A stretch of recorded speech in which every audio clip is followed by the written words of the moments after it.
Very good. So thank you very much, Chris. Appreciate that nice introduction. Welcome, everyone. I have some great stuff to share with you today. So, as Chris mentioned, I've been trading for a long, long time. My dad got me started, and he started me trading when I was 8. Yeah, well, I couldn't do it legally, so he just taught me trading. But then he would actually go and play some of the trades, and we would watch them. So yeah, I'm 55 now and started when I was 8. So 47 years of trading experience is pretty good when you're only 55. Only 55. Yeah, I like saying that.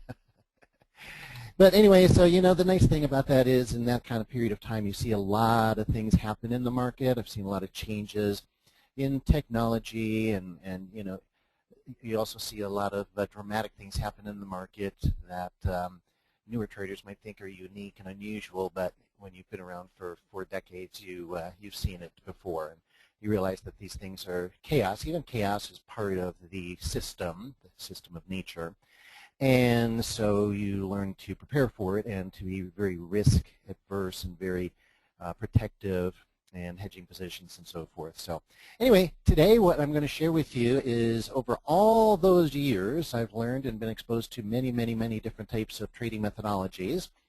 And I have a lot of friends in the trading community, and some of them have very different trading methods than mine, and they make money with them. So I'm not here to tell you that there's only one way to make money. There certainly is not. In fact, I'll tell you the exact opposite. There's many different trading methodologies that are valid and that I have friends who are making money with. But for me and for my personality, and this is a big part of it, is not only do you have to find a trading method that is statistically significant, meaning putting the odds on your side over a large sample of data, but you also have to find one that fits your psychological profile, one that you are comfortable with. So I'm going to share with you mine today, and it's up to you to decide whether it makes sense to your brain cells or not. I'm not selling anything today, so you can put your wallets and your purses away. I am, however, going to give you a free course, a free 5-day video correspondence course. And the way I work that is each day you get a new video. They're rather short videos, so you can consume them very quickly. But they're about some things that are a little unusual, a little heterodox, a little bit against the traditional technical analysis, and things that amateurs typically get wrong. They think they know, like head and shoulders patterns, things like that everyone thinks they understand. And I show you how professionals trade them as opposed to amateurs. Some of the finer points, and those finer points are the difference between making money and losing money. And each day is something different. So one day it's head and shoulders, the next day it's something else. And then at the end of each of those videos, there's an interactive quiz so that you can make sure that you got the information. On day 4, I'm also giving away, and I used to only sell this, so you're getting something that I used to only sell, and that is one of my favorite trade setups. I call it the rubber band trade, and I'm just going to give that to you on day 4. You get all the details of the setup, the filters, everything. It's actually a very simple trade, but it's a great one. In fact, to this day, every time it sets up, I still take it every single time because it's such a fantastic win-loss ratio. I'm not going to go into my history, even though it's listed there. Chris already did that, and because I want to make sure I get on time, or get done on time here, I'm not going to spend time asking you guys questions. I know you just want to get to the information I have to present, so let's move on to that. So what do I do? How do I trade the markets? Well, my approach to trading is all about one thing, and that is defining what I call the energy in the charts. The energy in the charts. And I like this approach because it's very objective. It's completely rule-based. There's really no room for discretion or objective feeling. Everything is defined very clearly with objective energy. So what's going on in the market right now, not what people say or what they're talking about or how they feel or what they think should be happening. None of that stuff really matters. In the bottom, when we get to brass tacks, where the rubber hits the road, the bottom line is, what are people actually doing? Where are they committing their money? And where they commit their money is not what they talk about, it's the orders that they place. It's not even in the bid and ask. because, you know, I've got a friend, for example, he games the market. So level 2, the old SOES, the SOS Bandit stuff, just really outdated, outmoded, because people play with those bids and asks to try to move the market. So I want to see where people have actually placed their money. Again, put their money where their mouth is. So here's how I define the energy. What do I mean by energies? Okay, there are 5 energies that I look for every single time that I'm considering taking a trade. All right, so first of all, let's just start out. I encourage you to have a pen and paper handy and go ahead and just write this down. These are the 5 energies that I look for in every single trade. Number 1 is trend. And trend simply refers to the direction of the market, up or down, okay, or sideways. Energy number 2, and by the way, as I said, I'm very methodical in my trading. So I look at the same things in the same order every time. I've got a friend who has a little 4-seater plane, and he takes me up in that plane. We'll go to Catalina Island. And anyway, he's been flying for decades, but every time before he takes off, he has his little checklist. And he goes through that checklist in the same order as he prepares to take off. And I said to him, Don, you know, God, you've been doing this for 20 years. Don't you know what you're supposed to be doing and looking at before you take off? And he says, yes, I know, but this is so important that I still keep my little list here. Literally, it's written down, and I go through it every single time. Well, I do the same thing with trading. So this is my checklist when I look for a trade. Really 5 things, always in this order. Step 1, as I mentioned, what's the direction of the market, up or down? Number 2, what is the strength of that trend? This is where a lot of traders get into trouble, especially trend traders. They'll look at a chart and they'll say, oh, okay, the market looks like it's going up. First of all, that in itself is a subjective opinion. So I never look at a chart and say, well, it looks like, or I think, or it feels like. Never. If you find yourself thinking those words, then right away you know you have a subjective methodology. So I have an instrument that measures trend, just like with my friend Don. He's got his instrument panel on his plane. He's been flying so long, he pretty much can look out the window and he knows roughly how high he is, what the altitude is, how level the plane is. But it's better for him to look at the instruments because they tell him exactly what his altitude is, exactly what the angle of the plane is from head to toe and from right to left. And so the instruments are objective measurements. There's no arguing with them. They tell you precisely what the measurement is. So the same thing here. Trend is lagging. You might be in an uptrend, but the point is when you get into that trade, we don't care what the trend was when you got in. We want to know what's it going to be after you got in, or at least what the probability is. So that's where momentum helps out, because you could get into a trend that's weak. Yeah, it's moving up, but it's moving up on weakness, and therefore a weak trend tends to fail. So before I take a trend trade, I would have to ask myself question number 2 about energy number 2. What is the momentum of this trend? What is the strength? If it's a weak trend, I'm not going to trade in the direction of the trend. If it's a strong trend, then I'm looking to go ahead and do that, but not yet. Then I need to look at energy number 3. Then the third consideration is, okay, I'm interested in trading in the direction of the strong trend, but when? When do I enter? The timing aspect of it. Absolutely critical, and I find that very few traders know how to do this. This is one of the biggest challenges most traders have, is timing. Timing. I mean, a chart is a 2-dimensional object. It only has 2 things, price and time. And yet so many traders neglect time. And that means you're missing out on 50% of the information on that chart. Well, obviously, you cannot establish a probability scenario with only 50% of the information. So unless you have a really, really good time indicator or instrument, and you know how to use it effectively, you've already set yourself up to lose. All right, we've decided time we're going to get in, when we're going to get in the strong uptrend. Now, and that's support resistance. Support resistance is important because it's a blockage of the first three energies. It will stop those first three energies. So, of course, if I'm going long, I'm going to be buying off of some sort of floor or support level. If I'm going short, I want to be shorting off of some sort of resistance, a ceiling. And then the fifth and final energy that I look for in every single trade is what I call the fractal energy. And more accurately, it's the scale. And in trading terms, we refer to this as using multiple time frames. So if I have been, let's say I'm using a 5-minute chart for my trading. All right, then I would look at a 15-minute chart. And that 15-minute chart would be my, what I call fractal energy, the next higher time frame.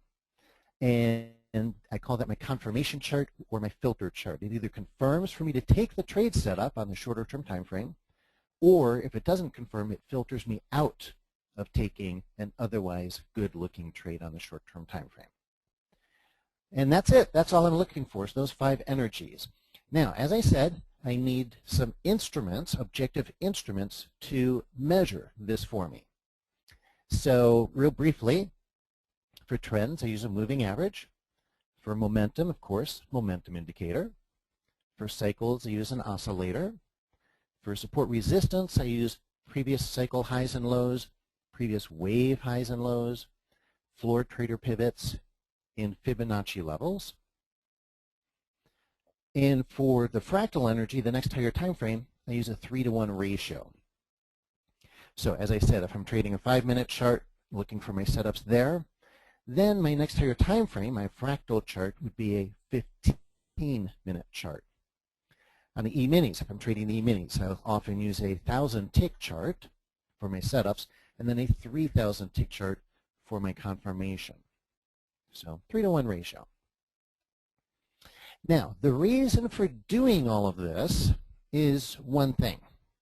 I'm looking to determine a probability scenario. In trading, there's no certainties. No certainties. My dad taught me, and this is a common saying among traders anyway. He didn't make it up, I don't think, because I've heard others say it too. But here's the saying. The saying is this: the market can do anything at any time. In fact, I often encourage students to make a little poster of that, or even just put it on a Post-it note and attach it to your monitor where you're trading, just to keep that always in the front of your mind. The market can do anything at any time. And boy, believe me, that is true. So never get too cocky or confident in your trading, because just by about the time you do, the market's going to throw you a zinger. I've seen it so many times. So this is why professional traders put their focus on managing risk. And the winners take care of themselves with our methodology, you know, and our rules. Great, we'll stay in that winner as long as we can. But we always make sure that we've got our risk managed, because, and just, you know, some examples of we've experienced here within the last few years even, of the market could do anything at any time. Fat finger trades, right? Somebody puts in the wrong size. Instead of 1 million shares, they put in 1 billion shares. Wow, oopsie, little problem there. Yeah, that can cause. I mean, there's technology things that try to pick these things up now, but we have seen where that has caused some dramatic spikes in the market, and that can wreak havoc. News, dramatic economic news from overseas, or a terrorist attack, or war breaking out. My goodness, you know, all of these cataclysmic events can happen at any time without any warning, and they could be technology errors, or they could be economic news, or they could be political. It just runs the gamut. I've seen it all. It's crazy. So all of that is to say that it's very important to understand that all we're doing is managing probabilities. And a lot of people will acknowledge that verbally, but they don't trade like it. And I know they don't trade like it, and they don't have the mindset of it, because they'll send me questions saying, well, how do I know what the market's going to do tomorrow? Or, you know, the other day at a seminar I was giving, so like a few hundred people there, and someone stood up and said, so where's oil going to be in a year and a half from now? Well, a lot can happen economically and internationally a year and a half from now, and with technology and energy, all of that, you know, energy technology, those, oh my gosh, who knows? Who knows? God only knows, and he's not talking. So, you know, whenever people use terms like how do I know, or how do you know when, or know whether, anytime you use the word know, K-N-O-W, you right away you know your mindset is in the wrong place for trading. So really, we just have to always, always, always be thinking about probabilities. And that puts us in the right mindset because it helps us to understand that we don't know anything, and therefore we have to always be managing our risk. So how do we establish a probability scenario? How do we make trading different from gambling? In other words, gambling, you go to a casino and you go to the slot machines, and you know those slot machines are programmed against you, right? They favor the house. The odds are in the favor of the house, so they're going to make money, and that builds huge, glamorous casinos. That money does. So in trading, you can make a lot of money too. It's possible. Most don't, by the way. The vast majority of people lose money trading, but there's a very, very small percentage of people who make a lot of money, and then there's some medium winners too. So the big question is now, how do we determine a probability scenario that favors us, that puts the odds on your side? Well, here's how I do it. At each potential entry point, I ask myself one simple question. How many of those 5 energies are aligned, all saying buy or all saying sell at the same time? That's all I ask. Now, when I answer that question, I give the setup a score of 1 to 5, depending on how many of those energies are aligned. Obviously, the higher the score, the higher I consider the probability of success. I liken this to taking each trade to court. I need 5 independent witnesses to establish a preponderance of the evidence. See, again, this is probability talk, not certainty talk. So important to get your mind into that state of probabilities and not certainties. So the key here, though, is we've got these 5 energies that we're using with 5 instruments measured by 5 objective instruments, and we're adding up how many say buy or sell, if that's the case, and the more the better, right? Now, here's the key, though. Point number 5 on this slide. If I was using 5 trend indicators, that would not work because they're all measuring the same energy. The operative word in that last sentence is we need 5 independent witnesses. Independent. And what I mean by that is these 5 energies, trend, number 1, is not correlated in any way to energy number 2, momentum. And momentum is not correlated to energy number 3, cycles. And cycles are not correlated to support resistance. And support resistance is not correlated to the fractal energy. So each one of these is independent and uncorrelated to the other 4. And that's exactly what makes it significant when all 5 agree and say buy. Because they're measuring different, very different things. I mean, price trend, let's say price trend's going up, okay, quick example. Momentum might also be going up, and that's great, then they're aligned. But that's just 2 out of 5. That still doesn't give us a probability scenario. Sometimes price trend is going up and momentum will just be flatlining, going sideways. Other times price trend is going up and momentum is actually going down in the complete opposite direction. Even though momentum's down, price is still going up. How can that be? Because they're measuring different things. And that's very important because that's the only way that makes it significant when all 5 align. Now, let's talk about that. How much do we need? What gives us good enough odds? 3? If 3 out of the 5 energies align, does that put the odds on our side? Answer is no. You might think so, 3 out of 5, well, that's better than 50-50, right? No, it's not better than 50-50. Why? Because trading is, you sometimes hear people say, well, trading is a net loss, or it's a zero loss game, right? Net zero. That's wrong. Every time you enter a trade, you are automatically losing money. It's not a zero-sum game at all. It's a net loss business. So every time you enter a trade, you've automatically established a losing position. That's because you have your overhead costs, your static overhead costs, fixed costs, as they're often called. You have your spreads, which are sometimes surprising. You have your commissions. You have your exchange fees. Okay, so you get the idea. So you've got these costs that are built into every single trade. So 3 out of 5 is not good enough because these costs offset it and bring it too close back to 50-50. Now, therefore, I say in my methodology, my rule is you need at least 4 of the 5 energies to align, saying buy or sell. And obviously, if you get 5 out of 5, well, that's even better, of course.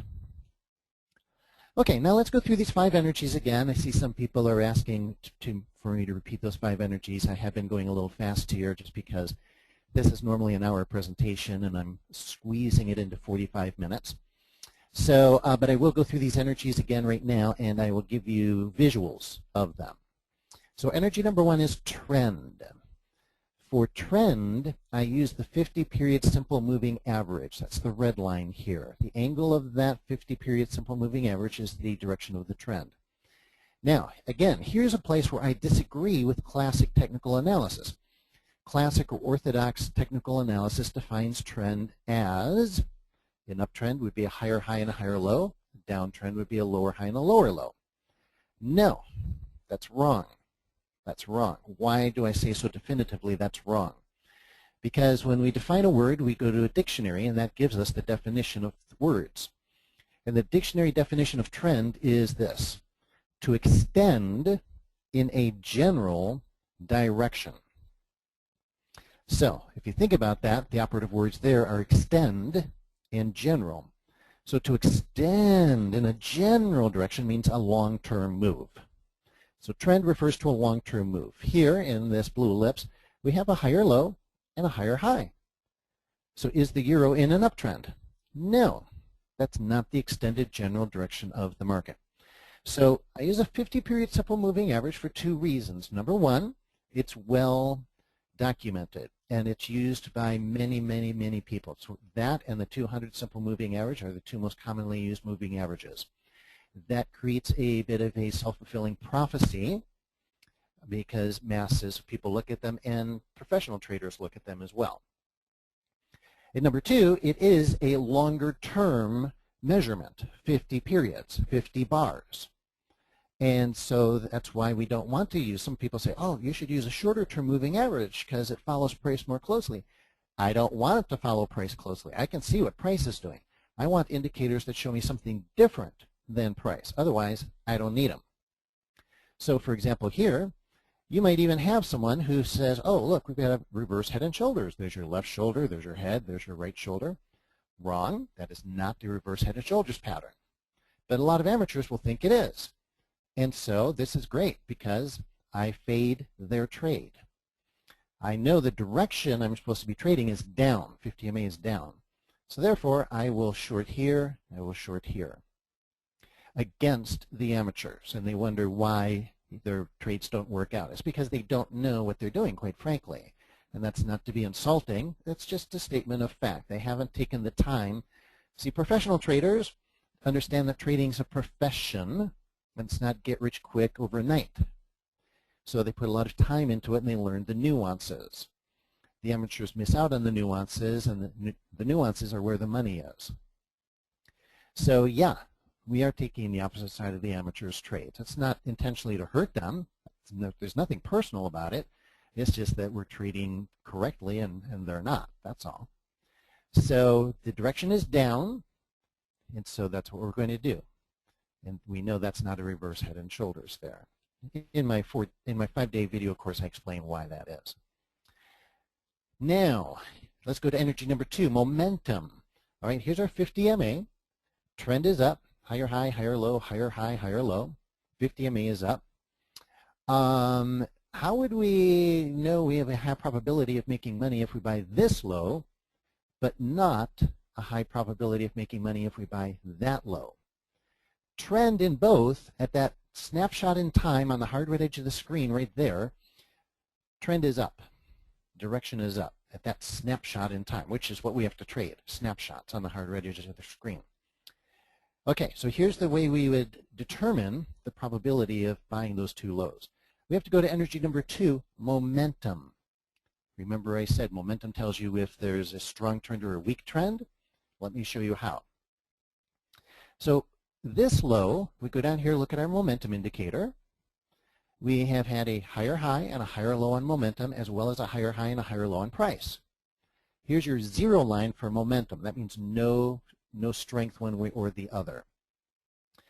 But at this retrace, the indicator is well above the zero line, meaning, yes, there's strength to the upside, and therefore we are encouraged to buy that low. Next, price makes a much higher high. Momentum does not make a much higher high. It makes an equal high. That's your first little signal or tip-off that there's a momentum shift. And what that momentum shift means is that the trend is weakening. There's not strength behind that movement. Yeah, it's still going up, but it's going up on weakness. Okay, then we come here, and we're considering buying this. Well, trend is still up, but see, trend is a lagging indicator. Momentum is a potentially leading indicator, and sure enough, the first leading indication was the equal high on momentum with a higher high in price. And then when it comes to our low, look, momentum actually put in a lower low and went down to zero. So that means that that low, even though direction is still up, direction is up on weakness. There's no strength. And that gives us the important answer. Can we expect with any probability that the market will continue to trend up after we enter? And the answer is, the probability is no. Now, some people obviously bought because there's green bars going up, and they then get stopped out. The market turns right around, takes out that low, and we have opportunities then to actually fade the trade. So instead of going long, we'd actually say, oh, there's probably going to be people buying this because they'll think it's an uptrend, and it is, but they won't see momentum. And so we can fade here, here, or here. 3 great opportunities to go short. This is the aggressive one. This is a little less aggressive. And this one's the conservative one because we've already gotten below the 50 MA. 50 MA has already gone flat, therefore indicating the trend is over. And is also providing resistance, and momentum is now below zero. Energy 3 is cycles. Cycles are just the rhythm of the market. The market doesn't go straight up or straight down. It wiggles up and wiggles down. It's like the respiration of the market. Inhale, exhale. It does that. And so we've got a cycle indicator that gives us the lows and the highs. But for an uptrend, we're looking for the lows. Timing. When do I want to get in on this? Remember, though, we can't trade any one of these indicators. There's a lot of people who say, oh, I don't need any stinking indicators. I just trade price patterns. Well, I halfway agree with those people. I've got 2 friends who do that. And, you know, they make money. They do very well. And I've traded with them. And I know their method inside and out. And I respect them. You know, they do good. But I took their method and I applied the instruments or the indicators that I used to their method, and I did better. And the reason is, again, in order to establish a probability scenario, we need a number of variables that are unrelated to each other. And when those variables align, that's when it's meaningful. Any one of these indicators by themselves, totally useless in my opinion, completely useless. And that's what people do. They'll take an indicator and they'll back test it, out of sample forward test it, all that kind of stuff, and they'll say, it doesn't really work out that well. Absolutely, I agree with that. It does not. And here's an example. Cycle highs and cycle lows. Okay, well, there's a high, there's a low, there's a high. But look at price. The range has dropped down so much, the volatility. So I don't want to trade these highs and lows. But how do I know that? Trend is up. The cycles are there. But what I'm not showing on this chart is what? Momentum. If I put momentum on this chart, it would have zeroed out here, and I would know there's no strength. And so, yeah, we're going to get a decrease of volatility. I don't trade every cycle high and low. I only trade when, what? At least 4 of the 5 energies all agree. Any one of these is completely useless. Okay, now let's look at support resistance here. So, and by the way, I see some questions coming in, and if I have time at the end, I will answer the questions. I want to just first make sure I get through the presentation before the next speaker, and I want to respect the time. So if you have any questions and I don't get to them, feel free to send me an email at barry@topdogtrading.com, and I'll even type it into the chat room here, barry@topdogtrading.com. There, it's in the chat room, not in the question box. It's in the chat box. Okay, but someone did ask me an important question here, and that is, are my indicators proprietary? And no, they're not. No, you don't have to buy any special indicators. All of my indicators are standard indicators available on pretty much any charting platform. Okay, just again to respect time for support resistance, let's look at this last arrow here. We'll just skip over to the last one. Now, how, again, support resistance. Look at this chart. Here's our Fibonacci levels. That's one type of support resistance I use. And just looking at the chart, you can see that price just slices through some of those Fibonacci levels. Others it bounces off of. So now the question is this. How do I establish a probability of which of those levels the market will just slice right through like they're not even there, and which ones it'll bounce off of, putting in highs and lows? Great question. You must answer that. Again, by itself, the Fibonacci's don't tell you that. You don't know. Not important. Useless by itself. So we add up our energies, the sum of all energies. So taking this one, we've got this blue level. What is the blue level, first of all? Well, it is this wave high, and it's also the 50 Fibonacci level. So it's a cluster. That's the first thing to notice. It's 2 resistance levels overlapping, so that makes it stronger. Why does it make it stronger? It's like 2 brick walls? No, the real reason in real life it makes it stronger is because more people see it. So some traders will just see this high. Other traders will see the 50 fib. Some will see both. But the point is, the reason clusters work is because you have more trading market participants seeing the level and therefore responding to the level. That's the real life reason clusters work. So we've got that, number one, we've got a cluster. Number two, we've got engulfing candlestick with the real bodies, not with the high and the lows, but the real bodies, which is what matters in my opinion. So that indicates the candlestick pattern high. Number three, trend is down.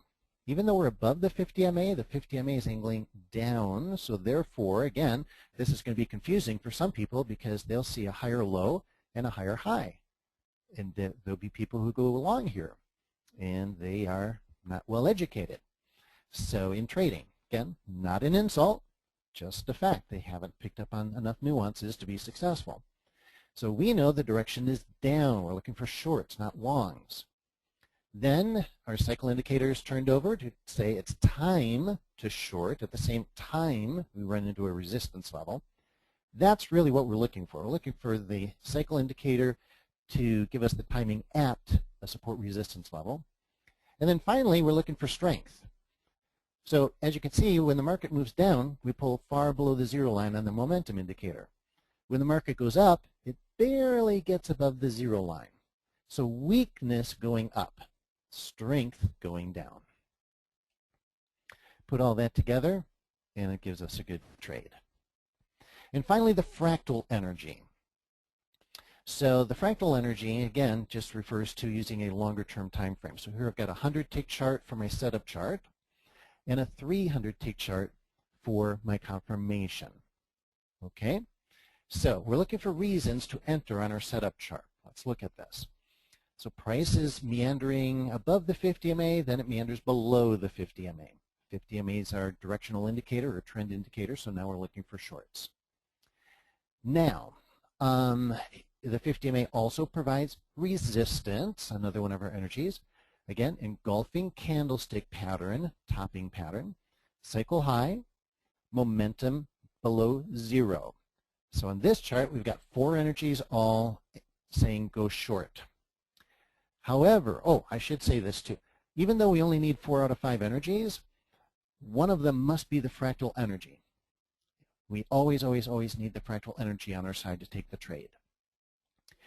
Now, here's where I do things a little differently again. One of the standard ways of using multiple time frames is to say only trade in the direction of the trend of the longer time frame. Okay, again, I completely disagree with that orthodox approach. Here's why. See, whenever I disagree with orthodoxy, I'll always give you the reasoning or the rationale, and then, well, you can decide for yourself if that makes sense to you or not.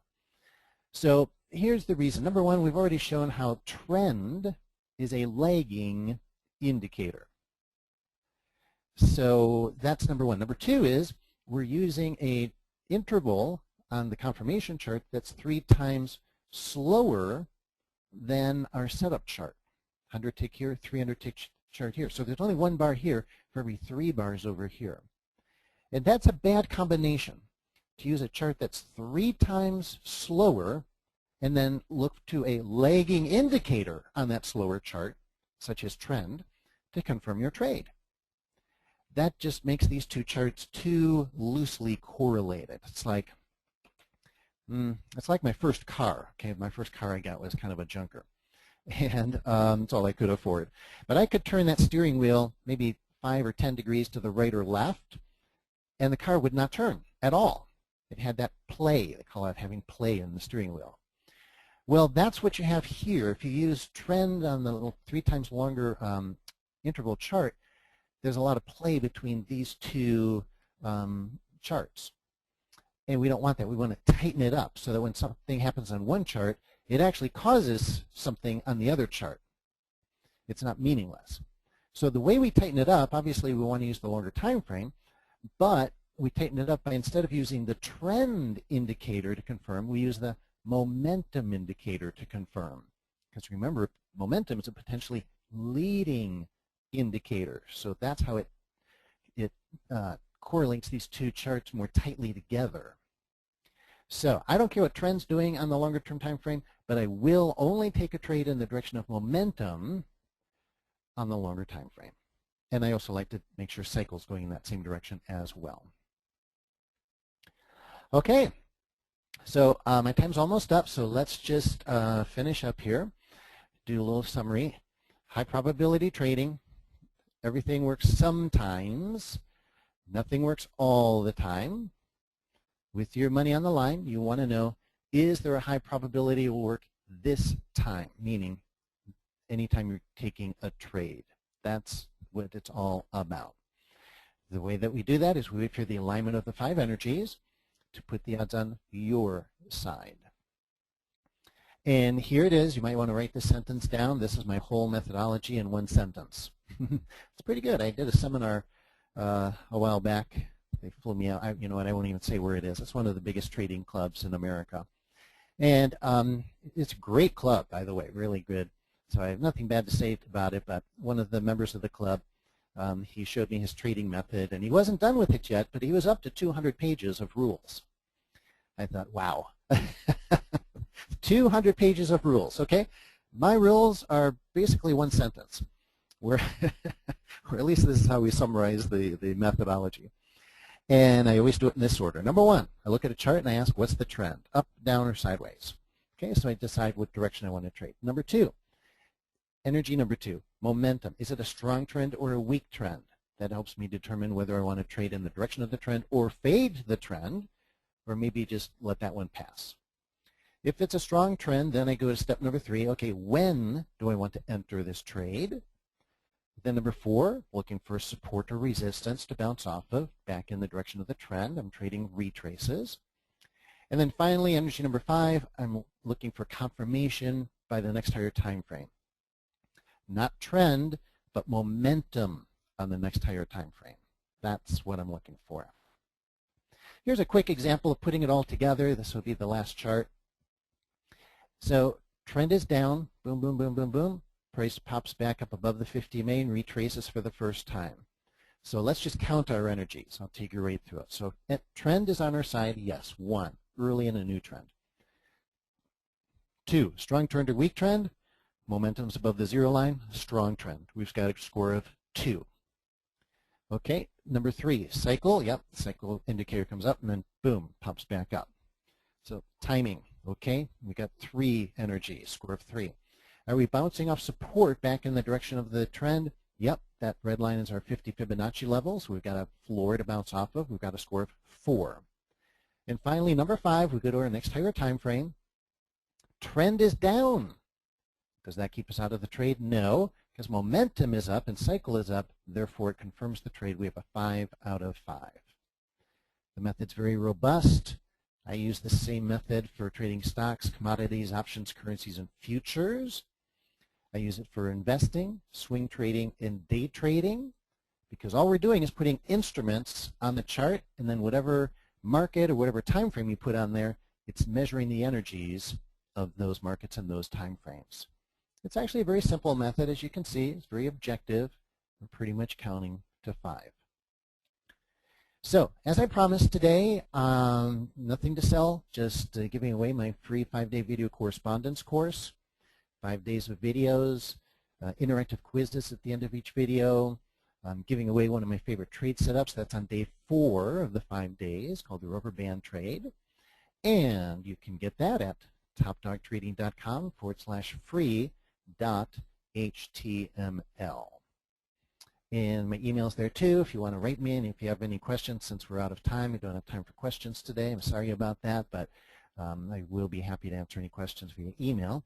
But I encourage you to get the 5 videos, because that will give you a lot of things that are a little different than what you've heard before. Just as you've heard me say where I disagree with orthodoxy, there's a lot more of that stuff in these 5 videos. So thank you all very much. Appreciate it.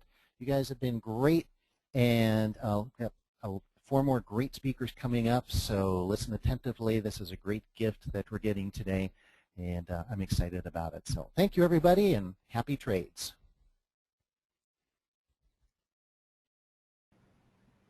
Thank you very much, Barry, and just wanted to congratulate you and thank you for joining us once again in this webinar. And to everyone that didn't get the link, I did post it to everyone. It was www.topdogtrading.com/free.html. And just want to thank once again Dr. Barry Burns for joining us again today.